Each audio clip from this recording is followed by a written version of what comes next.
2 years ago, I quit my corporate job without anything lined up. Now, I'm not making this video to inspire you to do the same. Rather, it is a story time about how I chose my mental health over everything that I was taught that success should look like, and how I've been rebuilding my life after dealing with corporate burnout.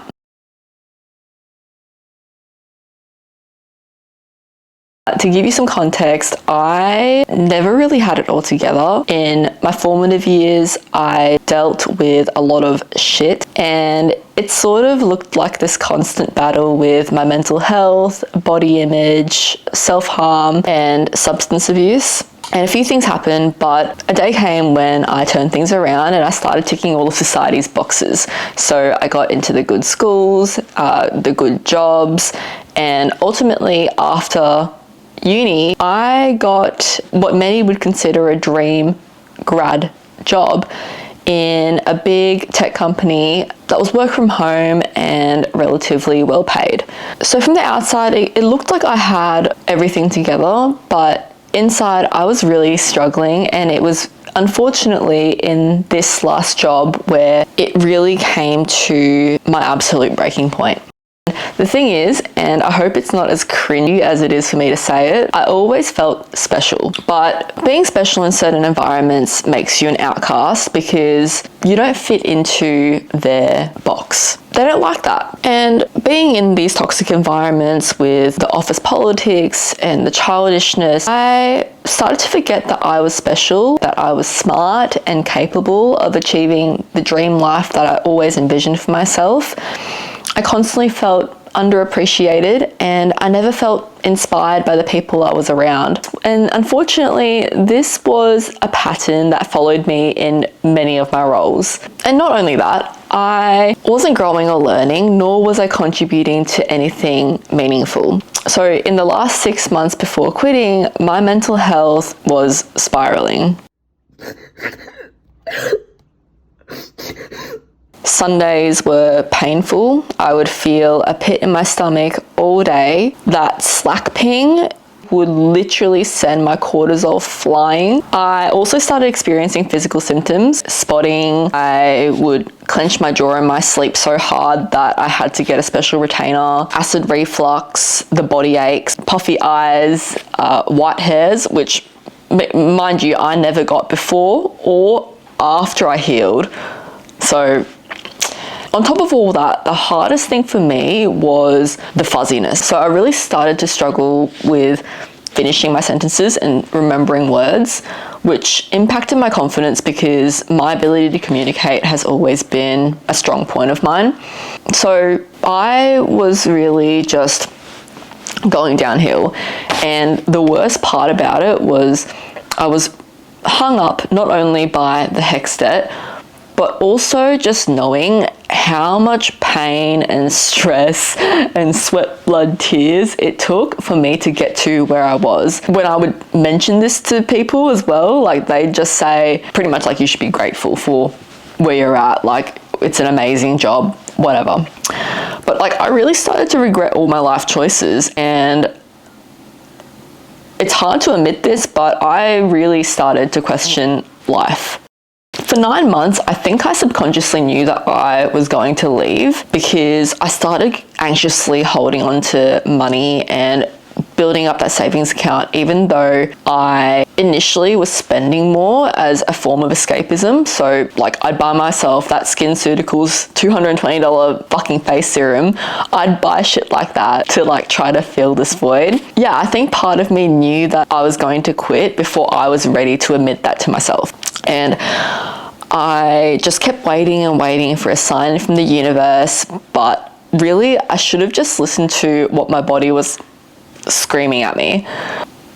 You know, but anyway, the final straw came when I was asked to come back into the office because I was working from home, and I just couldn't bear the thought of being around these people I don't even like, you know, acting like nothing's wrong. And I'm one of those people where like I can't pretend. So I slept on it, and I ended up sending an email to HR, and I told them literally that I have to put my mental health and my happiness first, and that I will be quitting. At that point, Like, I didn't even care about not having references. I didn't care about not having another job to jump to. Like, some people would call this career, but like for me, it was a matter of survival.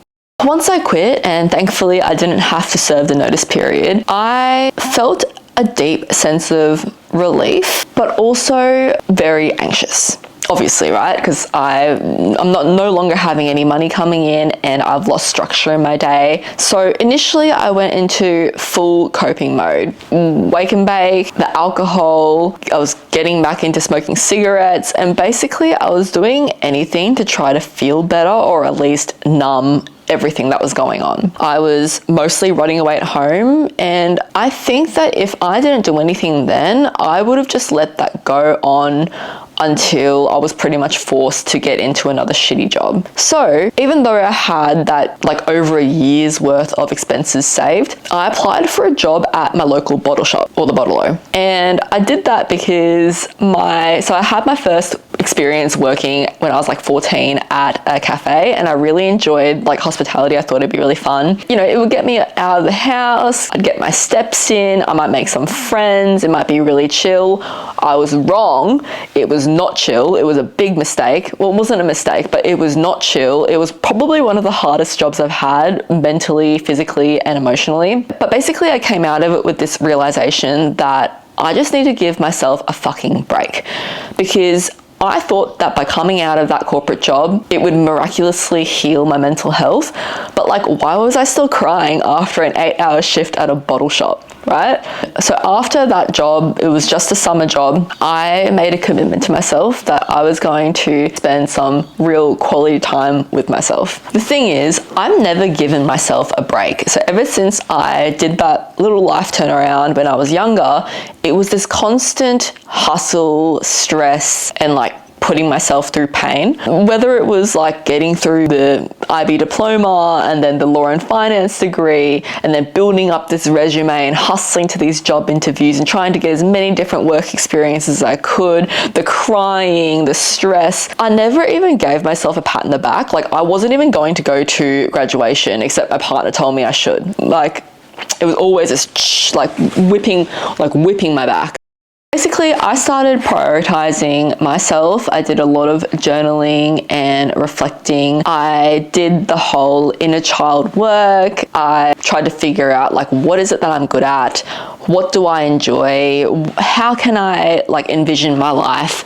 And I was rebuilding that sense of self that I'd lost, and also the confidence. I had to learn how to become my biggest supporter, and I think that this was really crucial in this whole journey, where even the way that I would speak to myself in my journal entries were different. And I would, like, for example, I would tell myself, like, I am so proud of myself for leaving that job and deciding to take a step into the unknown.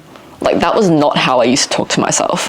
And part of prioritizing my mental health also looked like stepping away from people who weren't helpful towards my growth. So that included friends, but also family. It was just time that I started to live for myself and put my own worries and concerns at the forefront. So during this period, sometimes it felt like I was not making any progress. And it was really important that I was getting in small wins. So that looked like making sauerkraut for the first time, baking my first quiche, creating artwork for my home, like things that were light and fun, but still rewarding, creative, and just made me feel like, you know, I was getting something done. And I also started to get back into my fitness routine. I was shedding the weight that I'd gained during that really stressful period in my life. I got intentional with my finances, swapped around my high interest savings account, and also started to look for any free opportunity that I could take up, whether that was one-on-one mentoring sessions or online resources and YouTube videos where I could learn like different things. And gradually, from getting in these wins and feeling productive and feeling happy and relaxed, I felt physically better, which meant that I didn't have to go to the doctors anymore. So that took a lot of stress off my mind as well. It's funny, right? It's a cycle of like, if you're stressed, it creates health issues and that creates stress. So it's like I was in this constant hamster wheel. But yeah, I started feeling better. And once I started to get clear on where I wanted to take my life and the direction I had to like head towards, I made a big scary purchase, which was my MacBook Pro. And as someone who was dealing with a scarcity mindset at the time and obviously having the anxiety of being like unemployed, that was a move that was so unlike me. But I knew that I had to commit myself to something and I needed the tools to do it. And with that, I challenged myself to make like just $5 online to prove to myself that I can build something just on my own. So today it's been 2 years since I quit that job. I feel like I've really gotten out of my comfort zone. I learned a lot of new skills and I achieved that goal of making just $5 and much more. I've made vlogs, which is something I've always wanted to do. I got my first tattoo. I've shared my work online publicly. I built myself a little client base and I just allowed myself to be shitty at new things. That included doing a Pilates instructor course, like learning how to communicate and connect my mind and mouth to my body because, you know, I was really struggling to talk. So that was just one way that I was challenging myself. And on top of all that, I realized that success isn't what I was fed for it to be. Like the fancy cars and the designer bags and the nice clothes, like it really doesn't interest me as much. And I think that for me, it was getting to the point of questioning life and like not even wanting to really be around anymore, where I realized that whatever I put my mind and my time to, it has to mean so much more to me than just money. It has to give me purpose and it has to make me feel like I am making an impact and doing something that's meaningful for me. So basically, I'm still trying to figure out my specific purpose and specific business and what I want to really dedicate myself to so that I can become the best at it. I know that I want to build a business around my lifestyle. I love being at home, but being at home a lot, I also know that I'm at serious risk of socially isolating myself. And we all know that that's not good for your physical health or your mental health. So I want to find a community of people who I align to, but I also feel like secretly I'm not good enough to be around the people that I want to be around just yet. Like, you know, the people who are building their own lives and their dreams and who have the space and confidence to be supportive of you as well and doesn't bring drama into your life or doesn't make you feel paranoid. So I'm still stuck there and I just feel like I need to focus on myself first before I can attract people like that. I've also been just trying to say yes to a lot of opportunities. Through this freelance work, it's really shown me that the universe will throw opportunities at you. It's just a matter of whether you're keeping your eyes open for them and when they're there, that you're just taking them up.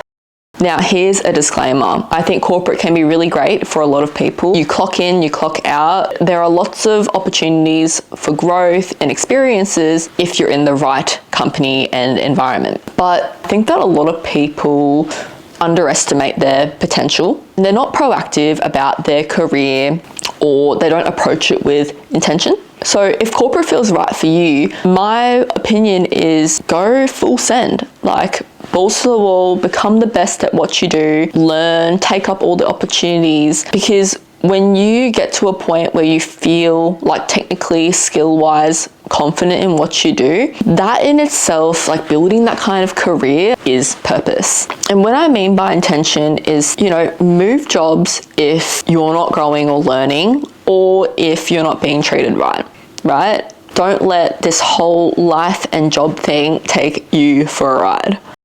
So where to from here? I was thinking, like, what's something I could share that could be of value to other people? And they always say, what's something that you can talk about endlessly? And I realized it's to do with like nutrition facts, food. wellness, confidence. I want to document my journey in my life as well, because like we're only young ones, and I feel like I've had a lot of interesting experiences in my life that I wish I documented more of. I thought about like what is my unfair advantage, as you often hear online, and I realized I never thought about it as an advantage, and I still really don't, but I think that all the shitty things that I've been through is something that people can relate to, and like I know I'm going to build my dream life. So if anything, it should show you, if you're going through a really hard time in your life right now, that you can rebuild and you can achieve everything that you want to achieve. If you want something in the meantime, I have another video that I posted on Valentine's Day about self-love. Check that out. And if you're going through something similar, like I want to know, what are you building? What are you working on? Do you have any questions that you'd like me to cover? Let me know in the comments, and hopefully I'll see you in the next one.